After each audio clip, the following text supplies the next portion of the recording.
Enough, Susan, my mom shouted, her voice quivering with frustration as she leaned forward, her glare cutting through the tension like a blade. The ornaments on the Christmas tree sparkled faintly under the dim glow of the living room lights, but the festive warmth felt cruelly hollow.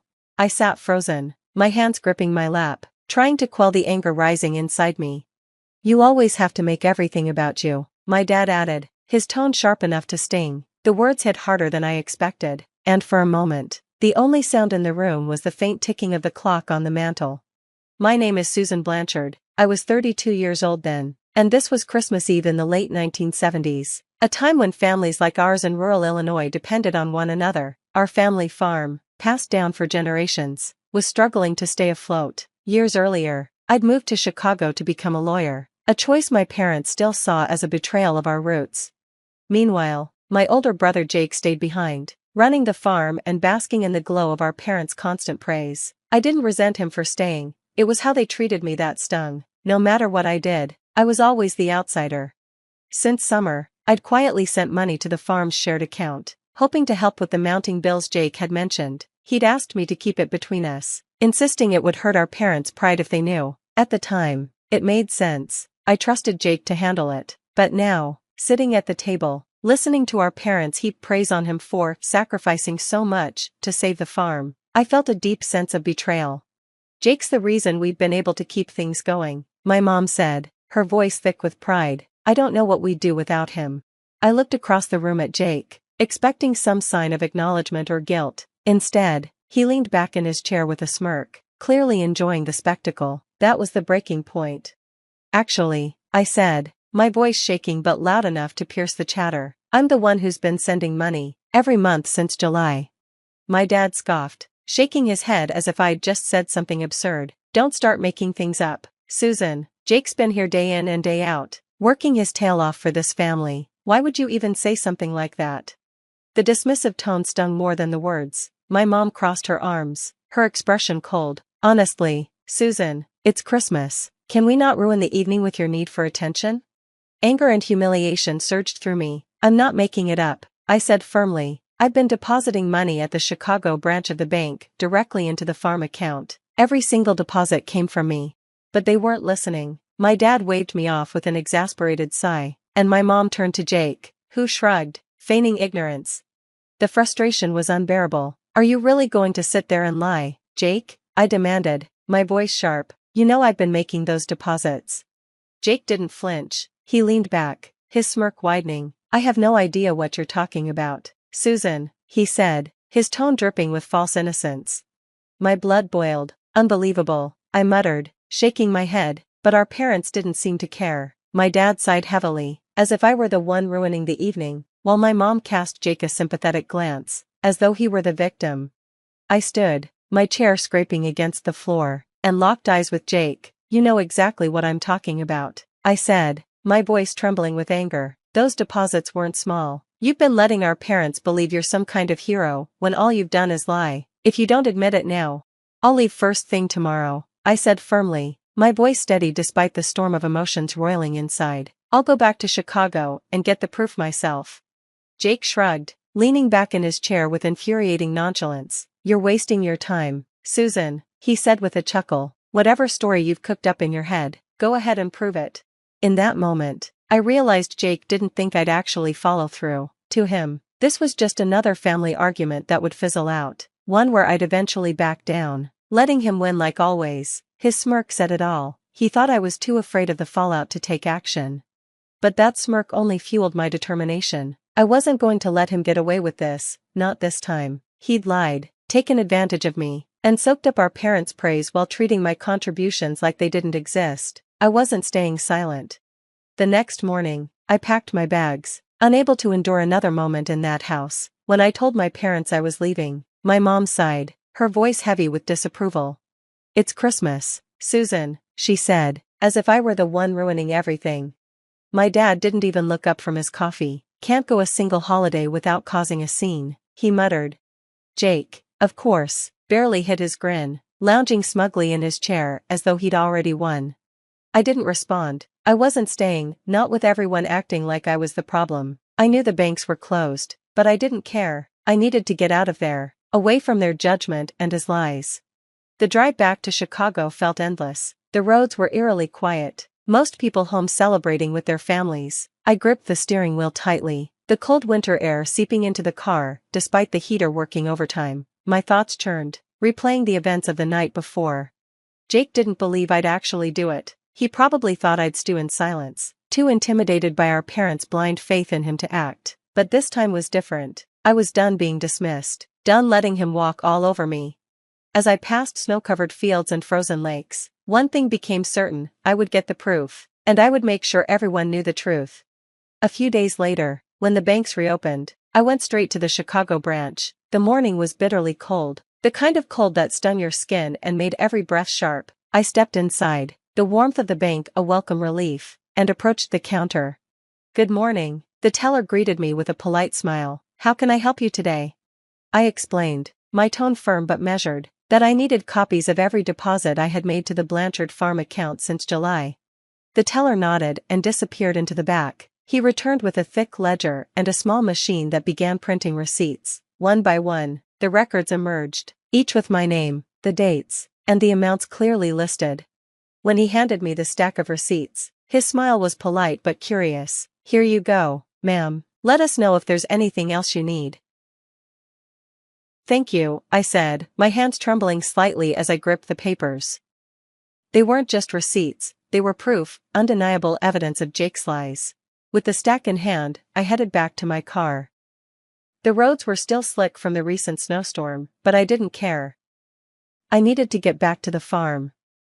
The receipts sat on the passenger seat, neatly stacked and secured under a small paperweight I'd grabbed from my desk. Every time I glanced at them, my anger reignited. Jake really thought he could get away with this, and worse, that our parents had so readily taken his side. The drive back felt longer this time, the farm seeming farther away with every mile. As I passed through quiet towns and frozen landscapes, my mind raced, replaying every dismissive comment, every smug grin Jake had flashed during Christmas Eve. By the time I pulled into the long driveway leading to the farmhouse, adrenaline was coursing through me. My hands trembled as I gripped the wheel, but I knew one thing for sure: I wasn't leaving until they saw the truth with their own eyes. I walked into the house, the receipts clutched tightly in my hand, the cold from outside still biting at my coat. My mom was in the kitchen, stirring a pot on the stove, while my dad sat at the dining table, the newspaper held in his usual grip. Jake leaned against the counter, casually eating an apple, looking as smug as ever. They all turned to face me as I entered, but I didn't wait for any of them to speak. Instead, I strode to the table and dropped the stack of receipts in front of my dad. "There," I said, my voice steady but firm. "Every deposit I've made to the farm account since July. My name, the dates, the amounts, it's all right there." My dad frowned, setting down his newspaper as he picked up the receipts. He started flipping through them, his brows furrowing deeper with each page. My mom wandered over, wiping her hands on a dish towel, her expression a mix of curiosity and skepticism. Jake stayed where he was, but I noticed his smirk falter, just for a second. This can't be right," my dad muttered, scanning the pages again. "Why would you do this, Susan?" My mom's lips thinned as she leaned in to see for herself. "Jake said he's been covering everything," she said, her tone laced with confusion and disbelief. I turned to Jake, locking eyes with him. "Well, Jake?" I asked, my voice sharp. "Are you still going to lie about it now?" Jake chuckled, tossing the apple core into the trash with a casual flick of his wrist. "Susan," he said smoothly, "I don't know where you got those, but they're not real. You probably forged them to make me look bad." His calm, mocking tone churned my stomach. I glanced at our parents, expecting, hoping, for a flicker of doubt, but all I saw was their disappointment aimed squarely at me. "Susan," my dad said, his voice low and angry, "what's gotten into you? This is a new low, even for you." My mom grabbed the stack of receipts, holding them like they were contaminated. "Did you think we wouldn't see through this?" she asked, her voice shaking. "Jake's been here every day, working to keep this farm alive, and you," she jabbed the receipts toward me, "you come back with some phony papers and expect us to believe it? You've always been so desperate for attention." The tightness in my chest threatened to break me, but I fought to keep the tears at bay. "They're not fake," I said, my voice trembling with controlled anger. "You can call the bank yourself if you don't believe me." But they didn't even consider it. Instead, they stood united in their unwavering defense of Jake. My dad tossed the receipts back onto the table like they were trash. "Enough, Susan," he said, his tone final. I stared at them, stunned by their refusal to even entertain the truth. "I can't believe this," I said, my voice rising as the weight of their disbelief crushed me. "Even with the proof right here in black and white, you still defend him? I've spent months helping keep this farm afloat, and all you've done is give Jake the credit and call me a liar." Jake crossed his arms, leaning against the counter with that infuriating smirk. "Don't be so dramatic, Susan," he said with a shrug. "You've always been jealous. This isn't any different. That was the last straw." "You know what? I'm done," I said, my voice breaking with anger. "Don't expect me to ever come back here. I've had enough." My mom's face tightened, and my dad shook his head in disappointment, as if I were the one in the wrong. Without another word, I turned and walked out, slamming the door behind me. The cold air hit me like a slap, but it was better than staying in that house another second. By the time I got back to Chicago, I'd made up my mind. No more bending over backward for people who refused to see the truth. The first thing I did after unpacking was call the bank. "No further transfers to that account," I told the teller, my voice steady, despite the anger bubbling beneath the surface. It felt strange, like cutting a cord that had tied me to the farm for so long. But it also felt freeing, like I was finally letting go of a burden I never should have carried. At first, I thought I'd feel guilty. I didn't. Every time I thought about Jake's smug face or our parents' blind defense of him, my resolve only strengthened. Let Jake handle the farm. Let him be the hero he pretended to be. I wasn't going to keep throwing money into a place that treated me like an outsider. 6 months passed in silence. Not a phone call, not a letter, nothing. I focused on my work and tried to push the anger and hurt aside. Then, one summer afternoon, there was a knock on my apartment door. I wasn't expecting anyone. When I opened it, I froze. Standing there were my mom and dad, looking tired and hesitant. My dad cleared his throat. "Can we come in?" he asked, his voice quieter than usual. My mom clutched her purse tightly, her lips pressed into a thin line. Part of me wanted to slam the door in their faces. But curiosity won out. I stepped aside and let them in. They sat awkwardly on my couch, glancing around like they didn't know where to start. "What do you want?" I asked finally, leaning against the armrest of a chair with my arms crossed. Whatever they had to say, I wanted it out in the open. My dad stared at the floor, his voice low and hesitant. "Susan, we owe you an apology. A big one." My mom nodded, her grip on her purse so tight her knuckles were white. "We were wrong," she said softly. "We didn't believe you when you tried to tell us the truth. And, we need to make this right." I crossed my arms and leaned back in the chair. "Go on," I said, my tone sharper than I intended. My dad let out a heavy sigh. "After you left, things started falling apart on the farm, bills piled up, equipment broke down, and the crops didn't bring in enough to keep us going. At first, we thought Jake had it handled. He kept saying he'd figure it out, but he didn't, and when we pressed him, he trailed off." Glancing at my mom. Her eyes were brimming with tears as she picked up where he left off. "He confessed, Susan. He admitted it. You were the one making the deposits all those months. You were the reason we stayed afloat." She hesitated, her voice trembling. "We couldn't believe it, not just that he lied, but that we didn't listen to you when you tried to tell us. We're sorry, Susan, truly sorry, for not believing you, for how we treated you, for everything. You didn't deserve any of it." I stared at them. For the first time, I saw something in their faces I hadn't expected, genuine shame. My dad met my gaze, his expression heavy with regret. "We're asking for your forgiveness, Susan," he said quietly. "I know we don't deserve it, but we had to come here and tell you the truth. You saved the farm, and we owe you more than an apology." For a moment, I let their words hang in the air. Part of me wanted to let the silence stretch on forever, to make them sit with their guilt, but instead, I asked, "Where's Jake?" My voice was calm, but anger simmered just beneath the surface. My mom exchanged a nervous glance with my dad before answering. He's still at the farm. He wanted to come with us, but we thought it was better if we spoke to you alone first. My dad nodded, shifting uncomfortably. He's been keeping to himself since he admitted everything. I think he knows there's no excuse for what he did. He's ashamed. Ashamed? I repeated, letting out a bitter laugh. That's rich. After months of letting you believe I was a liar? After taking credit for everything I did to keep the farm running? My dad looked down, his face pale. You're right, he said softly. We let it go on far too long. That's on us as much as it is on him. But he wanted us to tell you that he's sorry. He knows he doesn't deserve forgiveness. Oh, he wanted you to tell me? I snapped, leaning forward. Are you serious? You're still protecting him. Even now, he should be here, apologizing to my face. You should have forced him to come. My voice echoed through the small apartment, and I saw the shock on their faces, but I didn't care. I was done tiptoeing around their favoritism.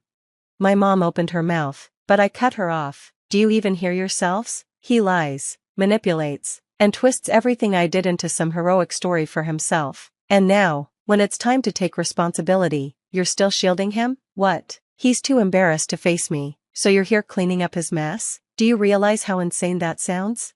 My dad shifted uncomfortably, gripping his knees. We thought this would be easier for everyone, he muttered. Easier for who? I shot back. For Jake? For you? Because it sure as hell isn't easier for me.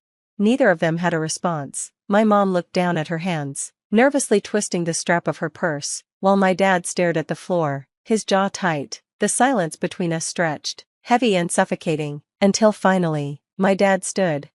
You're right, he said quietly, not meeting my eyes. We should have brought him. We should have made him face you. I don't know why we didn't. Maybe because we'd been making excuses for him for so long. It's just what we do. My mom followed his lead, clutching her purse to her chest. She looked at me with watery eyes, her voice barely above a whisper. We're sorry, Susan. You deserved better from all of us. Without waiting for a response, they walked toward the door. My dad opened it, pausing for a moment to glance back at me, his face filled with regret. Then they were gone, the door clicking shut behind them. For a long time, I just sat there, the weight of their shame hanging in the room like a ghost. For the first time in my life, it felt like they finally saw the truth. A week later, there was another knock at my door. When I opened it, my stomach turned. Jake was standing there, hands stuffed in his jacket pockets, looking as miserable as I'd ever seen him. Susan, he said, his voice low and hesitant, can I come in? For a moment, I considered slamming the door in his face, but instead, I stepped aside, letting him in without a word. He stood awkwardly in the middle of the living room, shifting his weight from one foot to the other. He didn't sit or take off his jacket. Finally, he spoke.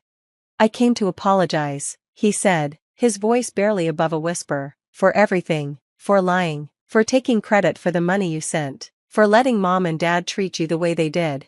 His voice cracked, but I stayed silent, waiting. I don't have an excuse, he continued. I was jealous of you, Susan. I've always been jealous. You've done so much with your life, and I stayed behind. I thought if I could keep their approval, I'd feel, I don't know, important, but it was wrong, all of it.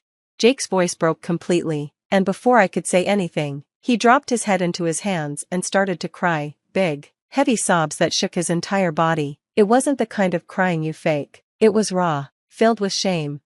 For a moment, I just stood there, unsure of what to say or do. After that day, something shifted. My parents didn't call right away, but when they did, their tone was different. No defensiveness, no excuses. My dad mentioned they'd started handling the farm finances themselves. My mom let it slip that Jake was working to make things right. It wasn't everything, but it was enough. As for Jake, he stayed out of my way after that apology. He didn't try to fix things too quickly, which was fine by me. Trust isn't something you rebuild overnight. But knowing my family finally saw the truth, and the hurt they'd caused, was enough to give me a little peace.